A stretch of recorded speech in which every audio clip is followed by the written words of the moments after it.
बहुत समय पहले की बात है। हिमालय की तलहटी में बसा एक छोटा सा गांव था, शांतिपुर। नाम के अनुसार गांव शांत था, पर लोगों के जीवन में अशांति बहुत थी। लालच, ईर्ष्या, क्रोध और अहंकार ने लोगों के मन को जकड़ रखा था। इसी गांव में अर्जुन नाम का एक युवक रहता था। अर्जुन तेज दिमाग वाला, बलवान और चतुर था, लेकिन उसके भीतर करुणा और संवेदना का अभाव था। उसे केवल अपने स्वार्थ से मतलब था।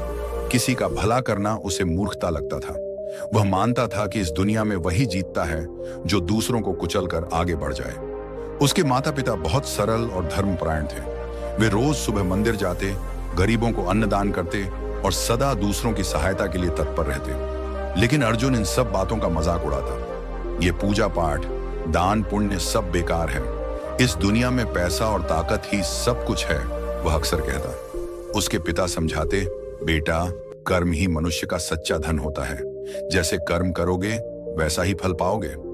लेकिन अर्जुन उनकी बातों को अनसुना कर देता। स्वार्थ का रास्ता समय बीतता गया। अर्जुन बड़ा हुआ और व्यापार करने लगा। उसने चालाकी और धोखे से बहुत पैसा कमा लिया। गांव के कई भोले भाले लोगों को उसने ठग लिया। किसी की जमीन हड़प ली, किसी को कर्ज के जाल में फंसा दिया। धीरे धीरे वह गांव का सबसे अमीर व्यक्ति बन गया, लेकिन सबसे अधिक नफरत भी उसी से की जाती थी। लोग उससे डरते थे, सम्मान नहीं करते थे। उसकी मां अक्सर रोती और कहती, बेटा, ये पैसा तुझे सुख नहीं देगा। दूसरों का दिल दुखाकर जो कमाया जाता है वह कभी चैन नहीं देता। लेकिन अर्जुन का दिल पत्थर का बन चुका था। अचानक आया तूफान। एक रात भयंकर तूफान आया। बारिश, बिजली और तेज हवाओं ने पूरे गांव को हिला दिया। अर्जुन का विशाल मकान भी इसकी चपेट में आ गया। दीवार गिर पड़ी और अर्जुन गंभीर रूप से घायल हो गया। उसे बेहोशी की हालत में बाहर निकाला गया। कई दिनों तक वह जीवन और मृत्यु के बीच झूलता रहा। उसी दौरान उसे एक अद्भुत अनुभव हुआ।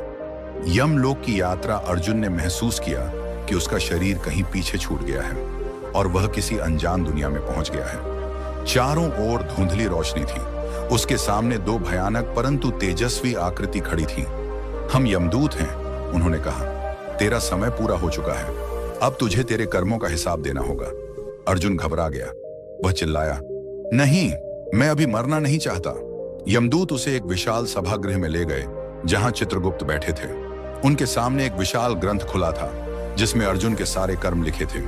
चित्रगुप्त बोले, अर्जुन, तूने अपने जीवन में अधिकतर स्वार्थ, धोखा और क्रूरता के कर्म किए हैं। तेरा पुण्य बहुत कम है। अर्जुन कांप उठा। कर्मों का रहस्य। उसी समय एक दिव्य प्रकाश प्रकट हुआ। वहां एक महात्मा प्रकट हुए। उनका मुख तेजस्वी और शांत था। उन्होंने अर्जुन से कहा, वत्स, जब तक मनुष्य अच्छे कर्म नहीं करता, तब तक उसे बार बार जन्म लेना पड़ता है। यह जन्म मरण का चक्र कर्मों से ही चलता है।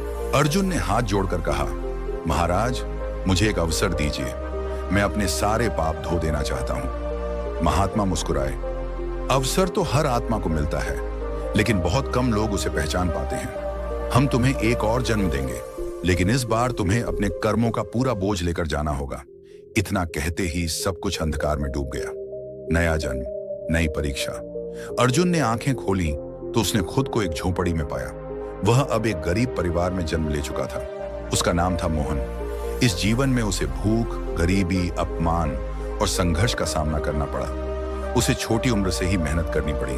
कभी वह खेतों में काम करता, कभी दूसरों के घरों में मजदूरी करता। धीरे धीरे उसे समझ आने लगा कि दूसरों का दर्द क्या होता है। एक दिन उसने देखा कि गांव का एक बूढ़ा व्यक्ति भूखा बैठा है। मोहन के पास खुद के लिए केवल एक रोटी थी, फिर भी उसने वह रोटी बूढ़े को दे दी। बूढ़े की आंखों से आंसू बह निकले। बेटा, भगवान तुझे सुख दे, उसने आशीर्वाद दिया। उस दिन मोहन के मन में अजीब सी शांति हुई। अच्छे कर्मों की शुरुआत। अब मोहन जहां भी जाता, किसी न किसी की मदद करता। किसी बीमार को पानी पिलाता, किसी बच्चे को पढ़ाता, किसी भूखे को खाना देता। धीरे धीरे गांव में उसकी पहचान एक नेक दिल इंसान के रूप में होने लगी। लोग उसका सम्मान करने लगे। एक रात सपने में वही महात्मा आए और बोले, वत्स, अब तू अच्छे कर्मों का अर्थ समझ रहा है। यही तुझे मोक्ष के मार्ग पर ले जाएगा। मोहन की आंखों से आंसू बह निकले। त्याग की परीक्षा। एक दिन गांव में भयंकर अकाल पड़ा। खाने के लिए अनाज नहीं बचा। मोहन को कहीं से थोड़ी सी मदद मिली थी, जिससे वह कई दिनों तक अपना पेट भर सकता था। लेकिन उसने देखा कि गांव के कई बच्चे भूख से बिलख रहे हैं। उसने बिना सोचे समझे अपना सारा अनाज बच्चों में बांट दिया। कई दिनों तक वह खुद भूखा रहा, लेकिन उसके चेहरे पर संतोष था। अंतिम समय और मोक्ष कई वर्षों तक सेवा और त्याग का जीवन जीने के बाद मोहन का शरीर कमजोर हो गया। अंतिम समय में वह एक पीपल के पेड़ के नीचे लेटा था। उसके चेहरे पर अद्भुत शांति थी। तभी वही दिव्य प्रकाश प्रकट हुआ। यमदूत नहीं बल्कि देवदूत आए। महात्मा बोले, वत्स, तूने अपने कर्म सुधार लिए, अब तुझे जन्म मरण के चक्र से मुक्ति मिलती है। मोहन की आत्मा प्रकाश में विलीन हो गई। कहानी की सीख, यह कहानी हमें सिखाती है कि जब तक मनुष्य अच्छे कर्म नहीं करता तब तक उसे बार बार जन्म लेना पड़ता है। अच्छे कर्म ही आत्मा को शुद्ध करते हैं और मोक्ष की ओर ले जाते हैं। दान, सेवा, करुणा, प्रेम और सत्य, यही सच्चे धर्म हैं।